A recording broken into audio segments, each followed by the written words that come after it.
बिस्मिल्लाहिर्रहमानिर्रहीम। अस्सलामुअलैकुम dear students, I am your chemistry teacher और आज हम लोग चैप्टर नंबर 7 को फर्दर आगे लेकर चलेंगे, जिसका लास्ट टाइम हम लोगों ने डिस्कशन की थी। लास्ट 2 लेक्चर्स में हम लोगों ने बात कर चुके में हैं ओरिएंटेशन से रेलिवेंट, जिसमें मैंने आपको ये कहा था कि हमारे पास यहाँ पर जो सेकेंड ईयर की किताब है, इसको हम लोगों ने किस तरीके से लेकर चलना है, तैयार करना है, प्रिपेयर्ड करना है। और आप लोगों के पास सेकंड लेक्चर में मैंने चैप्टर नंबर 7 का जस्ट इंट्रोडक्शन करवाया था कि ऑर्गेनिक केमिस्ट्री जो है वो हमारे पास क्या है, fundamental principles of organic chemistry में ऑर्गेनिक केमिस्ट्री क्या है, एक ब्रीफ सा उसको थोड़ा सा रिलेट किया था। एंड होप्स हो कि आपको मेरी बात समझ आई होगी। और एक छोटा सा क्वेश्चन भी मैंने आप लोगों के लिए रखा था, बहुत सारे बच्चों ने उसका आंसर भी किया है और वो ठीक भी है, लेकिन मैं इंशाल्लाह पोर्टल के ऊपर ही उसको मज़ीद एक्सप्लेन कर दूंगा कि उसमें क्या और चीज़ें आप ऐड कर सकते हैं। आज हम लोग इस ऑर्गेनिक केमिस्ट्री चैप्टर नंबर 7 में जो दूसरा पार्ट लेकर चलेंगे, स्टार्ट करेंगे, वो हमारे पास होगा that is the features of organic chemistry. And quite possible है कि ये टॉपिक आप लोगों के पास यहाँ पर लॉन्ग में आ जाए। चैप्टर 7 से लॉन्ग बनता है और ये बन भी सकता है, ये आ भी सकता है, कोई बड़ी बात नहीं। कि define organic chemistry and write down the features of organic compounds. तो आपने इस नजरिए से इसको सुनना है, देखना है कि लॉन्ग आएगा तो हम लोगों को कैसे अटेम्प्ट करना है। प्लस इन फीचर्स में और जो एक खूबी वाली बात है वो ये कि इनको अंडरस्टैंड भी करने की हम लोगों ने कोशिश करनी है। और एक आधे फीचर की तरतीब को मैं किताब के मुताबिक थोड़ा सा चेंज करूंगा, क्योंकि मैं उसको ज़रा किसी और पैटर्न के अंदर ले जाकर आपको एक्सप्लेन करना चाहता हूँ। तो जो चंद एक इम्पॉर्टेंट और अच्छे फीचर्स होंगे, पैरामीटर्स होंगे, वो हम लोग इंशाल्लाह ताला यहाँ पर डिटेल में बातचीत करेंगे। और जो एक आधा ऐसा है, जैसे मैंने जो जिसके ऊपर सबसे ज़्यादा आपके साथ बातचीत करनी है और अपने चैप्टर 7 की बेस बनानी है, वो सिमिलैरिटी इन बिहेवियर में 3रे नंबर के ऊपर जो लिखी हुई। तरतीब में फ़र्क पड़ जाए कोई फ़र्क नहीं है, कोई टेंशन नहीं है, इसका ना कोई इशू है। आपने बस हेडिंग अपने साथ किताब के साथ इसको मैच करते जाना है कि मैं कौन कौन सी आपको एक्सप्लेन करता चला जा रहा हूँ। ठीक है बेटा, तो ध्यान से आप लोगों ने मेरी बात सुननी है।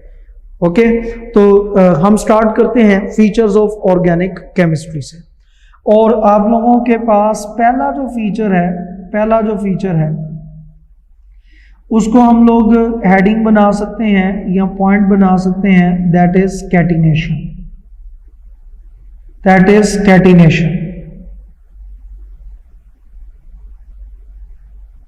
ठीक है, ये आप लोगों के पास है। आपका दिल करे तो जो किताब में हेडिंग बनी हुई है कार्बन की यूनिक प्रॉपर्टी के या बिहेवियर के लिहाज से, उसको भी ज़हन में रख लें, वो भी बना लें, यूं भी लिख लेंगे तो भी टेंशन नहीं। और यहीं पर मैं आपको बताता चला जाऊं कि ये आप लोगों के पास individually very important short question, very define catenation, write down its importance. Catenation क्या है, इसकी इंपॉर्टेंस लिखें। तो ये मेरा बेटा पॉइंट दोनों के दोनों लेकर मैं ये हेडिंग आप लोगों के सामने प्रेजेंट करने लगा हूं। जैसे मैंने लास्ट प्रीवियस लेक्चर में ये बात कही थी कि ऑर्गेनिक कंपाउंड्स को हम लोग अगर फीचर के पॉइंट ऑफ व्यू से देखें तो इसके स्पेसिफिक पर्टिकुलर फीचर्स होते हैं। और ऑर्गेनिक कंपाउंड में एक असेंशियल एलिमेंट होता है, और वो असेंशियल एलिमेंट होता है हमारे पास कार्बन। जिस कंपाउंड में कार्बन होगा और वो ऑर्गेनिक कंपाउंड्स के फीचर शो करेगा, उसको हमने ऑर्गेनिक कंपाउंड का नाम देना है। ठीक है, अब कार्बन को यहां पर हमने असेंशियल एलिमेंट कहा है, तो कार्बन के कुछ फीचर्स को देखना बड़ा जरूरी है, जिसकी वजह से ये ऑर्गेनिक कंपाउंड्स की वेटेज इंपॉर्टेंस जो है वो हमारे पास बढ़ जाती है। और उनमें से एक आप लोगों के पास है जिसको कहते हैं कैटिनेशन, डिफाइंड कैटिनेशन। तो हम लोग कहते हैं sir it is the self linkage property of an element. ये आपके पास क्या है बेटा, ये आप लोगों के पास self linkage property of an element. किसी भी एलिमेंट की जो सेल्फ लिंकेज प्रॉपर्टी होती है इसको नाम दिया जाता है आप लोगों के पास that is catenation. That is catenation. Sir ये क्या मतलब क्या होता है सेल्फ लिंकेज प्रॉपर्टी का? सेल्फ लिंकेज प्रॉपर्टी का मतलब होता है कि एलिमेंट का जो एटम्स हैं, एटम वो अपने जैसे ही एटम्स के साथ लिंकेज डेवलप कर लें, जुड़ जाएं, उसको हम लोग कैटिनेशन का नाम देते हैं।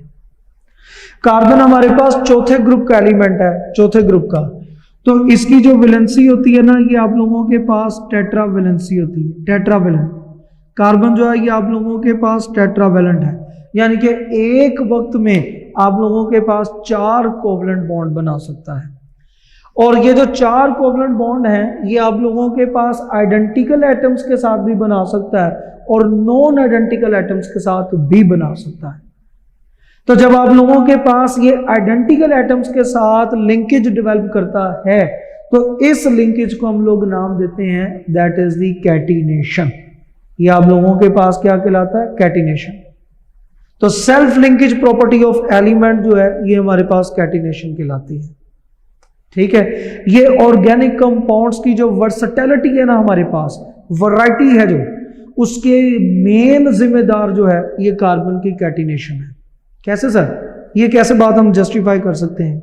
ये बात ऐसे जस्टिफाई कर सकते हैं कि जब हम लोग ऑर्गेनिक कंपाउंड में वैरायटी चेक करते हैं तो कुछ कंपाउंड आप लोगों के पास ऐसे हैं जो स्ट्रेट चेन है, कुछ कंपाउंड आप लोगों के पास ऐसे हैं जो ब्रांच है, कुछ कंपाउंड ऐसे हैं जो सैचुरेटेड है, अनसैचुरेटेड है, कुछ कंपाउंड हैं जो हमारे पास साइक्लिक पैटर्न में है, और साइक्लिक पैटर्न में वो 3 एटम्स पर भी कंसिस्टेड हो सकते हैं, 4 पर भी हो सकते हैं, 5 पर भी हो सकते हैं, 6 पर भी हो सकते हैं। तो ये जो सारी की सारी आपके पास वैरायटी ऑफ ऑर्गेनिक कंपाउंड आ रही है, इसका मेन जिम्मेदार कौन है आपके पास? ये कैटिनेशन है।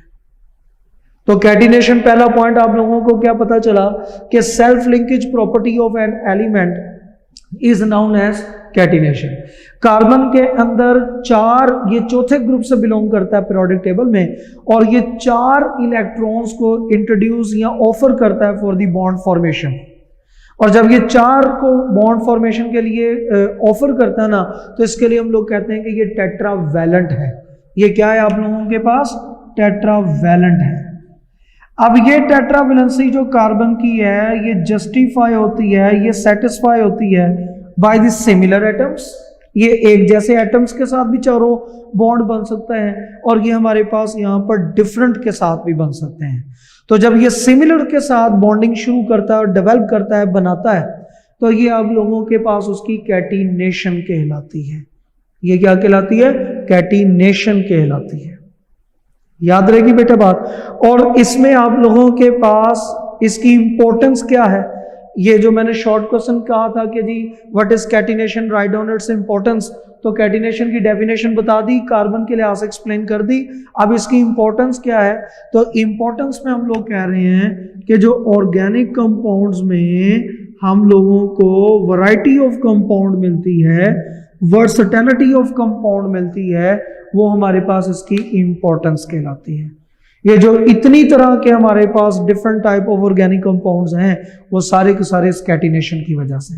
जिसमें मैंने आपको कहा कि ये पहली पॉसिबिलिटी आपके पास ये है कि कार्बन अपने ही जैसे कार्बन एटम्स के साथ लिंकेज करता हुआ आप लोगों को स्ट्रेट चेन कंपाउंड जो हैं वो शो कर सकता है, स्ट्रेट चेन कंपाउंड शो कर सकता है। इसी तरीके से ये जो कार्बन है आप लोगों के पास ये ब्रांच पैटर्न में भी आपके पास आ सकता है। इसी तरीके से आप लोगों के पास ये कार्बन जो है ये हमारे पास साइक्लिक पैटर्न के अंदर भी आ सकता है, और साइक्लिक में ये आप लोगों के पास 3 मेंबर्ड भी हो सकते हैं, ये आप लोगों के पास यहाँ पर 4 मेंबर भी हो सकते हैं, एंड इवन दैट आप लोगों के पास ये 5 मेंबर्ड भी हो सकते हैं। ठीक है, और 6 मेंबर भी हो सकते हैं। तो ये जो लार्ज वैरायटी मिल रही है हम लोगों को कंपाउंड की, ये कैटिनेशन है। ओके, ठीक है। अब यहां पर ये तो होगी आपकी किताब जो मैंने थोड़ी सी आप लोगों को एक्सप्लेन करती है, थोड़ी सी एक्सप्लेन कर दी। लेकिन अगर आपको थोड़ा सा अपडेट किया जाए रिगार्डिंग टू द केमिस्ट्री, तो ये बात याद रखना कि कैटिनेशन की ये जो प्रॉपर्टी है ये सिर्फ कार्बन के पास नहीं है, ये कार्बन के अलावा भी आप लोगों के पास यहाँ पर कुछ एलिमेंट के पास है, लाइक सिलिकॉन के पास भी है, लाइक सल्फर के पास भी है, लाइक फास्फोरस के पास भी है। लेकिन जो स्टेबिलिटी और जो आप लोगों को वैरायटी मिलती है केमिकल कंपाउंड्स में और स्टेबल कैटिनेशन मिलती है वो सिर्फ कार्बन के केस में है। इसलिए ये इसका बड़ा यूनिक और एंटीक किस्म का फीचर जो है वो कंसीडर किया जाता है। ठीक है, तो ये आप लोगों के पास इसकी पहली हेडिंग होगी जो आपने ज़हन में रखनी है। दूसरा फीचर क्या है? और दूसरा फीचर आप लोगों के पास है जिसको आपकी किताब में लिखा हुआ है, that is the non ionic character of the organic compounds. ये बड़ा मजे का पॉइंट है, पता है किस लिहाज से? एक ट्रिकी पॉइंट के लिहाज से।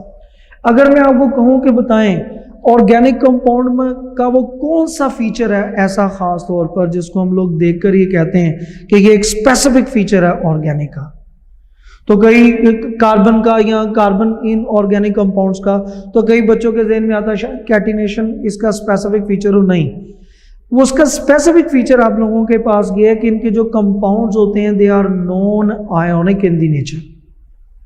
जितने भी ऑर्गेनिक कंपाउंड्स हैं, मेजॉरिटी ऑफ ऑर्गेनिक कंपाउंड जो हैं ये कोवलेंट इन दी नेचर होते हैं। चंद एक ऐसे हैं, जरूर हैं, जो आयोनिक इन दी नेचर होते हैं हमारे पास, लेकिन जो मेजॉरिटी आप लोगों के पास ऑर्गेनिक कंपाउंड्स की कैटेगरी पाई जाती है वो आप लोगों के पास नॉन आयोनिक है, यानी कि आप लोगों के पास कोवैलेंट इन दी नेचर होते हैं, कोवैलेंट इन दी नेचर होते हैं। तो जितने भी ऑर्गेनिक कंपाउंड्स हैं generally and most of the time maximum जो आप लोगों के पास मेजॉरिटी ऑफ ऑर्गेनिक कंपाउंड हैं they are non ionic in the nature, ये आयनिक इन दी नेचर नहीं होते।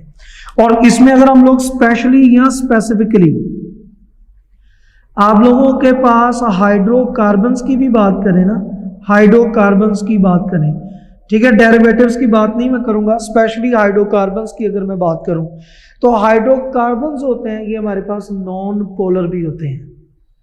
हाइड्रोकार्बन्स होते हैं ये हमारे पास क्या होते हैं? नॉन पोलर भी होते हैं, नॉन पोलर। और उसकी रीजन क्या है कि हाइड्रोकार्बन आप लोगों के पास यहां पर कंसिस्टेड है कार्बन के ऊपर और आप लोगों के पास हाइड्रोजन के ऊपर। जो कार्बन की इलेक्ट्रोनेगेटिविटी है वो हमारे पास है यहां पर 2.5 और जो हाइड्रोजन की इलेक्ट्रोनेगेटिविटी है ये हमारे पास है 2.1।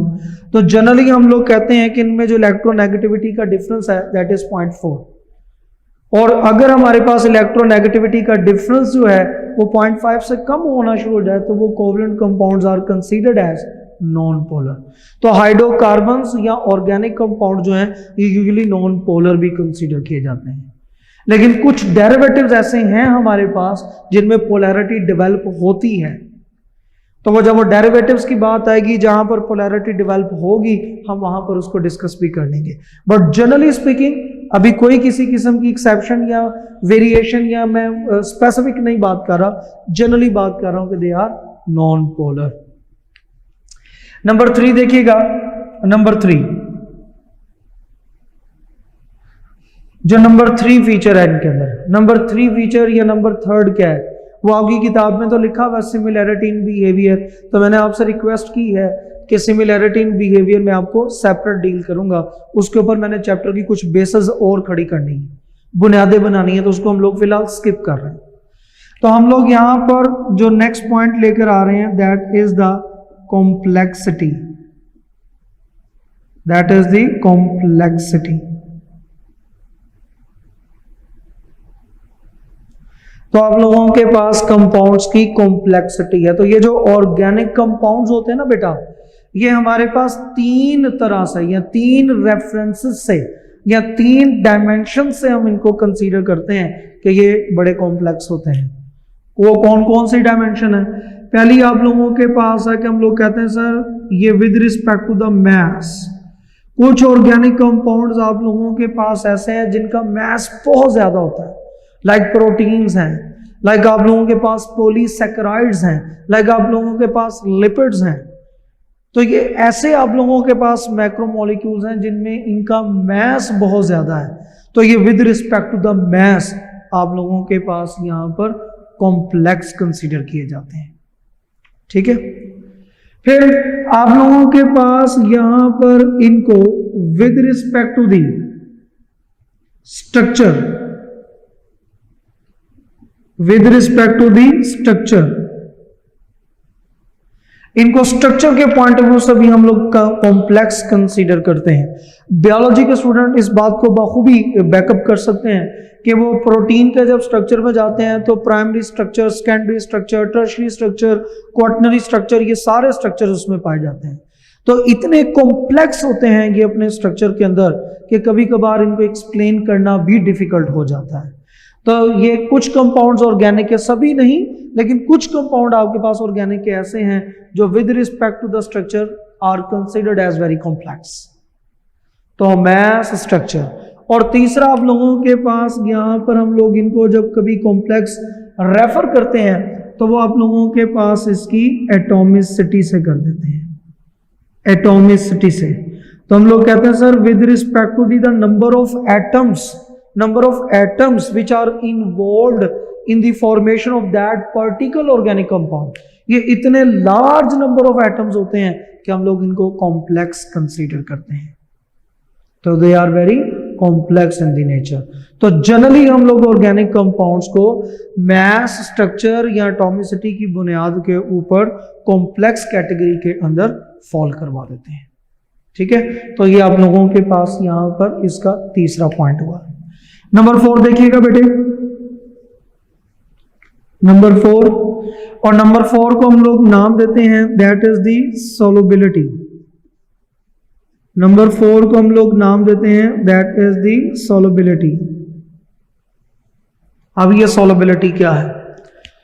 जनरल सा प्रिंसिपल है सॉल्युबिलिटी का, हम जानते हैं कि लाइक डिसॉल्व लाइक।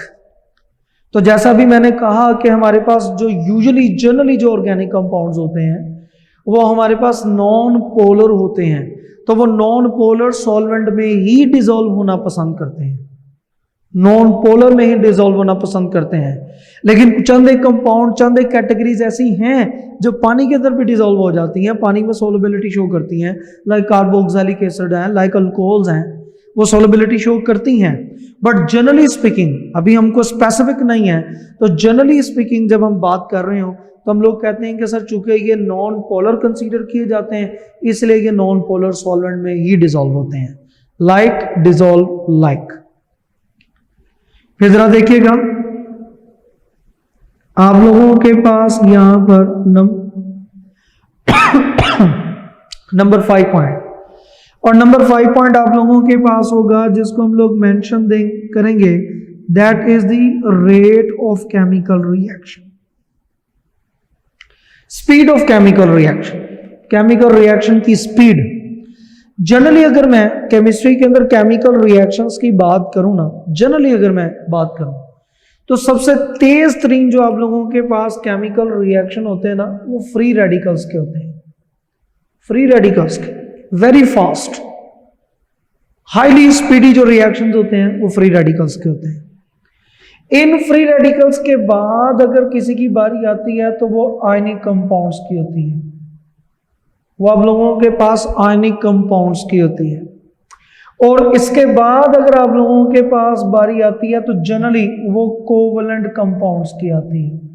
और कोवलेंट में भी हम लोग बाखूबी जानते हैं कि पोलर कोवलेंट कंपाउंड ज्यादा तेज रिएक्शन शो करते हैं और नॉन पोलर कोवलेंट कंपाउंड जो है वो स्लो रिएक्शन शो करते हैं। तो पोलर और नॉन पोलर की कैटेगरी आप लोगों के पास अलग से है, पोलर और नॉन पोलर की कैटेगरी आप लोगों के पास अलग है। ठीक है, तो ये आप लोगों के पास मैंने एक जनरली पॉइंट लिखा है रेट ऑफ रिएक्शन के लिहाज से। अब चाहे वो पोलर हो चाहे वो आप लोगों के पास नॉन पोलर हो, चाहे वो पोलर हो या नॉन पोलर हो, इन दोनों की जो कैटेगरी है वो आपके पास आयनिक कंपाउंड के मुकाबले में स्लो ही आ रही है। आयनिक कंपाउंड के मुकाबले में क्या आ रही है? स्लो आ रही है, स्लो है आयनिक के मुकाबले में। क्यों? आयनिक कंपाउंड्स को हम लोग जब केमिकल रिएक्शन में पार्टिसिपेट करवाते हैं ना तो इनका सोल्यूशन फॉर्म इस्तेमाल किया जाता है। केमिकल रिएक्शन बेसिकली होता क्या है, क्या कहेंगे आप लोग? केमिकल रिएक्शन को बड़े तरीकों से डिफाइन किया जा सकता है, बट स्पेसिफिकली यहां पर अगर मैं फोकस्ड होकर आपसे बात करूं तो केमिकल रिएक्शन मींस जिसमें आपका reactant chemical substance chemical species जो है वो अपने प्रीवियस ओल्ड बॉन्ड्स की ब्रेकेज करे और न्यू बॉन्ड्स की फॉर्मेशन में पार्टिसिपेशन करें। तो आयनिक कंपाउंड्स को हमने सोल्यूशन बनाकर इस्तेमाल कर लिया, तो सोल्यूशन में वो अपने आयनिक बॉन्ड ऑलरेडी तोड़ चुका है, तो जब दो कंपाउंड्स को मिक्स करेंगे तो सिर्फ न्यू कॉम्बिनेशन टेक प्लेस होगा, तो वो कंपैरेटिवली तेज है। लेकिन जब आप लोगों के पास कोवलेंट कंपाउंड की बात की जाती है, ये मॉलिक्यूलर फॉर्म में एग्जिस्ट करते हैं, और जो मॉलिक्यूलर स्पीशीज हैं, जो कोवलेंट कंपाउंड्स हैं, जो कोवलेंट फॉर्म में एग्जिस्ट करती हैं, मॉलिक्यूल्स की सूरत में एग्जिस्ट करती हैं, इनके लिए शर्त है, जरूरी बात है कि ये पहले अपने पुराने बॉन्ड तोड़ेंगे और फिर नए बॉन्ड बनाएंगे। तो चूंकि इन्होंने केमिकल रिएक्शन में ही बॉन्ड तोड़ने हैं और बनाने हैं, तो कंपैरेटिवली आप लोगों के पास जो रेट ऑफ केमिकल रिएक्शन है वो स्लो होते हैं, rate of chemical reaction slow होते हैं।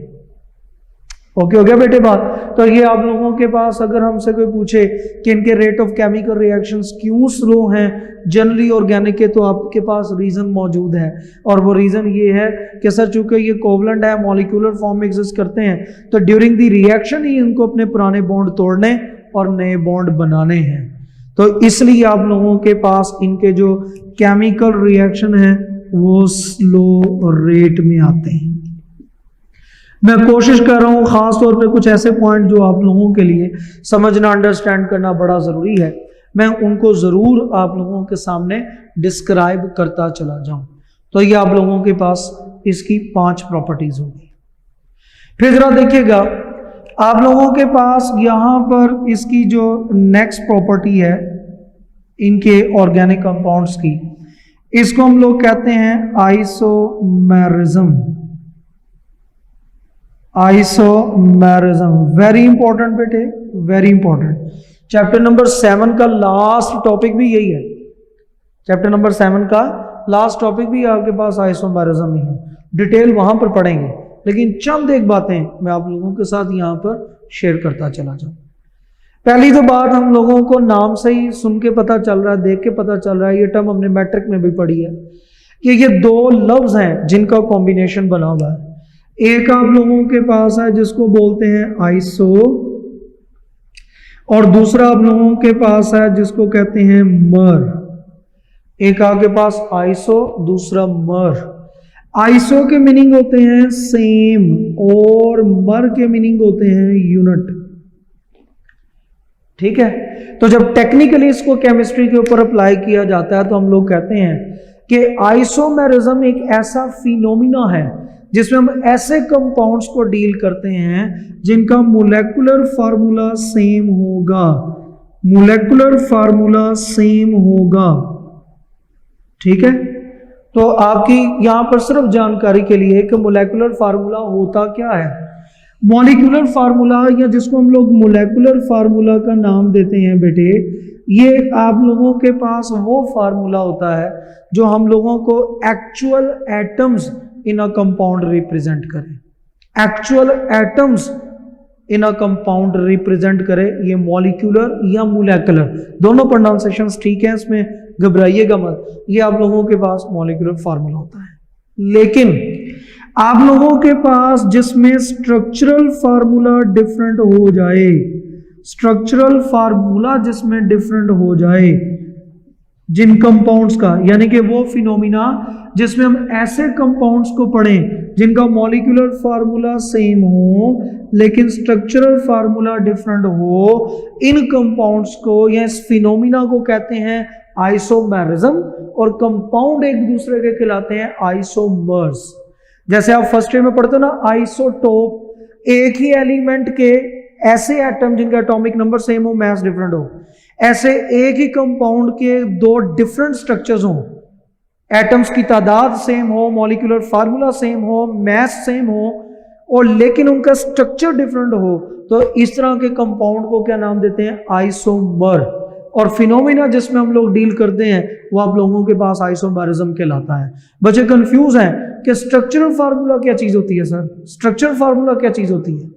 तो मेरा बेटा याद रखना, स्ट्रक्चर फार्मूला की अगर आप लोगों से कोई डेफिनेशन पूछे तो उसको कहो कि it is the three dimensional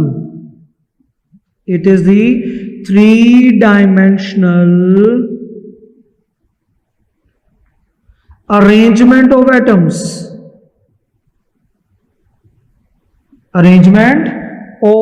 atoms, और आसान करना हो तो हम लोग कहते हैं sir it is the arrangement of atoms in space.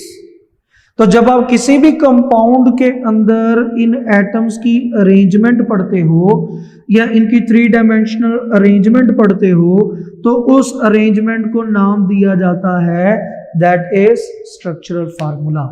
तो इसका मतलब है कि कंपाउंड्स में एटम्स सेम होंगे, एटम की नेचर सेम होगी, एटम्स की तादाद सेम होगी, लेकिन एटम की जो थ्री डायमेंशनल अरेंजमेंट होगी, तरतीब होगी, वो डिफरेंट हो जाएगी।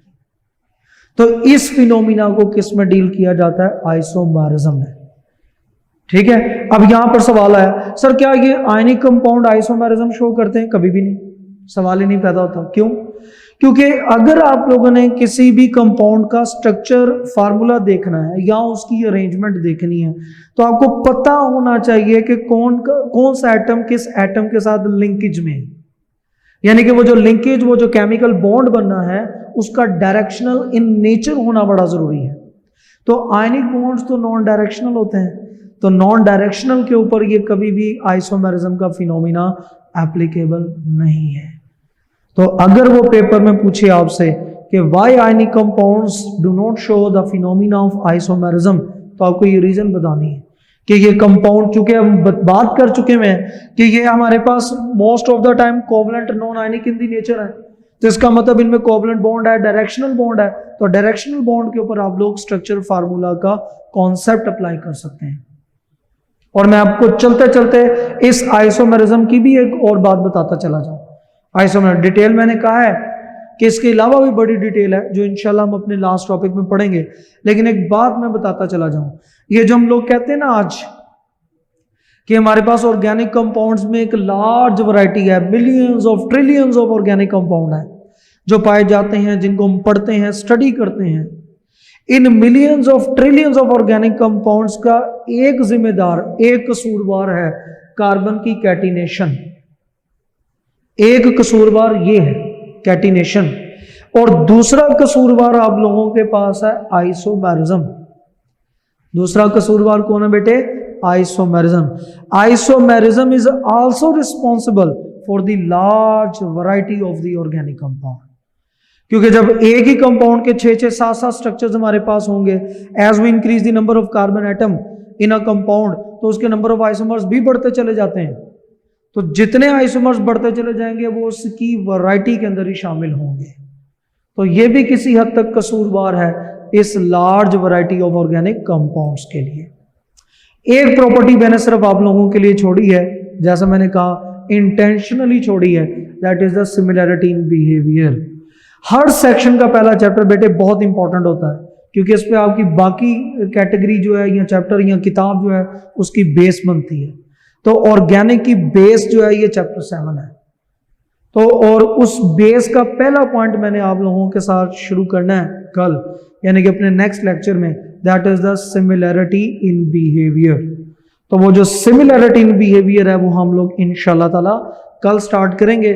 चलते चलते मैं मार्क करता चला जाऊं, आइसोमेरिज्म का जो पॉइंट है इसको आपने शॉर्ट क्वेश्चन के लिए रखना है सेफ, कि जिसमें मैंने भी आपको बताया कि why ionic compounds can not show the phenomena of isomerism का। फिर आप लोगों ने ये रेट ऑफ रिएक्शन वाले पॉइंट को शॉर्ट क्वेश्चन के लिए बनाकर रख लेना है कि इनका रेट ऑफ केमिकल रिएक्शन जो है वो कम क्यों होता है, स्लो क्यों होता है, और एक ये 3 पॉइंट आप लोगों ने ज़हन में रखने हैं। ठीक है, और आप लोगों के पास जो नेक्स्ट पॉइंट होगा वो इंशाल्लाह ताला कल हम यहीं से स्टार्ट करेंगे। उसमें कुछ एक्स्ट्रा बातें मैंने आपको बतानी है चैप्टर के लिए, वो आगे केमिस्ट्री में ही हमारी मदद करेंगे। एक्स्ट्रा इन द सेंस है कि बुक में नहीं है उनकी अभी यहाँ पर डिटेल 7 में, लेकिन आगे चलकर जब इनका इस्तेमाल होगा तो आपको पता होगा कि ये बात हम ऑलरेडी 7 चैप्टर में पढ़ चुके हैं। ठीक है बेटे, अल्लाह हाफिज।